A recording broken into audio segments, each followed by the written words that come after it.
Apu Biswas brand প্রমোশনে বড় কোনো ব্র্যান্ডের সাথে কাজ করছে না বা পাচ্ছে না, এরকম একটা কথা নিয়ে গৌতম সাহা কথা বলেছেন। এটা নিয়ে অনেক বেশি আলোচনা সমালোচনা হচ্ছে।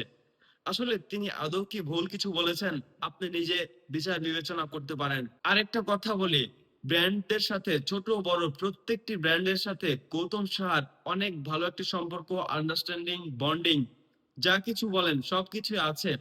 প্রত্যেকের সাথে ভালো সম্পর্ক আছে গৌতম সাহার। আসলে গৌতম সাহার মাধ্যমে, হ্যাঁ আবারও বলছি, গৌতম সাহার মাধ্যমে বড় বড় সেলিব্রিটি, নায়ক নায়িকা, মডেল তারা কাজ পায়। গৌতম সাহার মাধ্যমে সব ব্র্যান্ডরা আগে গৌতম সাহাকে নক করে, তার মাধ্যমেই কাজগুলো ডিস্ট্রিবিউশন হয়। কিন্তু অনেক নায়িকা আছে তারা যেসব কোরিওগ্রাফারের সাথে কাজ করছেন এখন, তাদেরকে আমি ছোট করছি না, তারা নতুন, তাদের সময় লাগবে। বাট সেই সব নায়িকার মাধ্যমে কোরিওগ্রাফার কাজ পায়, নায়িকার মাধ্যমে কোরিওগ্রাফার কাজ পাচ্ছে, করছে। তো অন্যদিকে গৌতম সাহা দাদা নিজের অবস্থান, নিজের এতদিনের অভিজ্ঞতা বা এতদিনের এক্সপিরিয়েন্স থেকে এমন পজিশনে নিয়ে গেছেন, তার মাধ্যমে নায়িকারা কাজ পায়। এটাই সত্য।